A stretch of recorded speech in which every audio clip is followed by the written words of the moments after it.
Ladies and gentlemen, welcome back on the mic. Mike. We're here at Thomas Jefferson. This is Girls for a Change. This is we're at Thomas Jefferson, and this is the RVA Fashion Week fashion show at TJ. So the sun is beaming. I took up space up under the DTLR Easy. Yep. They're out here. So I got the man from DTLR here. Well, welcome to the program, sir. How you doing? How everybody doing? Alrighty, so let folks know who you are and what you do. All right, so my name is JayO.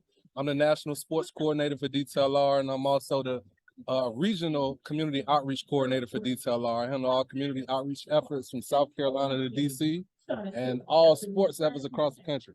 Alrighty, so you guys we see DTLR at a number of things around supporting community engagement. Why is it so important? The real reason it's important is because it's not owned by us, but it's operated by us, and we're the biggest consumer there. So we want to make sure that we always have a threshold and some type of reach into the community that we service. And we have people like myself, who's the face of this company on the ground, that's gonna make them things happen for us. Alrighty, so how long you been with DTLR? About 13 years. Okay, so you came through what did you guys learn as an organization that you did before? Not too much, but then the pandemic happened. What's the shift that you see? The shift that we've seen in the world of retail was that online sales spiked, and I think what they realized as a company and in this industry that you can make a lot of money without having brick and mortar stores. Not necessarily the best thing, but that was the first thing. And then the second thing was, impact is, very important. Outside of selling things, you want to make sure you're having a proper impact within the community to make sure you're getting those people to come in there to sell. But I think when you look at it, going to DTLR is an adventure. Mm-hmm. It's an experience of selling. So, like you're saying, we didn't think that a store could exist without the brick and mortar. Right. We learned that.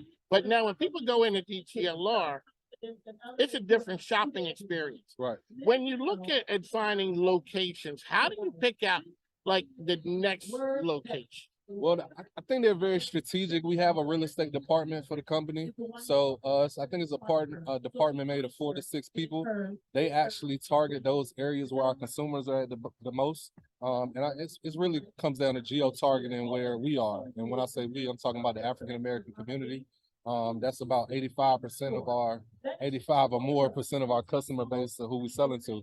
So they know how to properly place it in our communities and neighborhoods where we are. A lot of us are collected. And if you pay attention to where the stores are, you can kind of see exactly how they target those areas. All right, sir. So we were looking for some the low Air Force. I think they were Air Force One for my grandson. We went to every DTLR. The person said to us, if you want these, you need to be here when the truck gets here. That's a fact. Short of that, good luck. That's a fact. We didn't get them. That's a fact.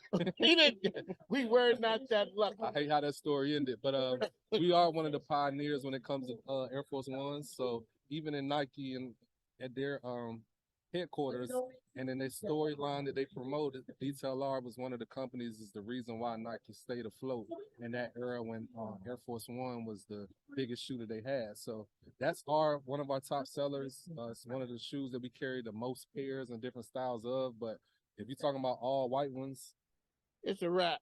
It's a wrap. You gotta get there early. We got something else. Mm-hmm. The effect wasn't there. Right. It wasn't because we didn't understand. The talk about longevity. So my sons are 39 and 41. Mm-hmm. When they were teenagers, we used to go to the store in Baltimore across from Lexington Market. Still there. Did not know that downtown locker room was DTLR. Right. When did you guys sort of, and why is it hipper? Yeah, it is hipper. it is a hip name. Right. Well, I think that it was in the mid-90s that they switched over the name. One of the reasons was even though downtown locker room is pretty marketable and it's a cool name, DTLR is shortening it up and kind of turned into an acronym that is easier for kids to mimic, to remember. And it goes on more things. So, I'm a marketing guy. I came from the marketing side initially. Trying to use downtown locker room, there's a lot of words to market. Yeah. But when you're trying to market 4 letters, DTLR. There you go. It's like 4 letters. It's like ESPN. There you go. Then and I'm old enough to remember when it was Federal Express. Right. The customer made it FedEx. There you go. And then the company went with what the customer said. That's marketing 101. There you have. That's what it comes down to. All righty. So anything else you want to share? You have your own. Yeah, I do. I have a clothing store here in Richmond, Virginia called The Top Floor. That's on 3275 Mechanicsville Turnpike. Me and 2 of my brothers, we all have our own clothing brands. So that store houses those clothing brands and one other brand. And it's pretty much, as far as Richmond, Virginia goes, we taking over Richmond, Virginia as far as the clothing market goes. And been using that store to promote some of the same positive initiatives as far as through sports and opportunities like this for community outreach, because our slogan is clothing, community, and culture. So that's really what we're about. We are Virginia State University grads and athletes, ex-athletes. No wonder you rocking the colors. There you go. Come on now. Okay, now wait, hold up a second. I just want to be clear. So I went to Lincoln. Okay. My son went to Lincoln. Great colors. No, Terrible you school don't. choice. Dude, since we were the first, I think you guys got our colors. And on top of that, when we came down here to play football for the first time, we hadn't had a football team in 50 years.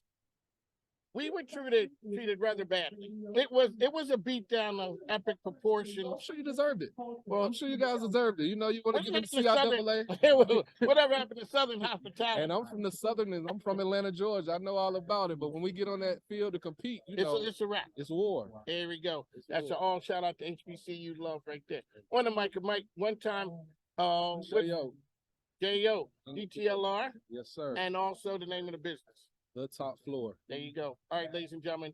As I said, it's on the mic of Mike. We'll talk to you soon.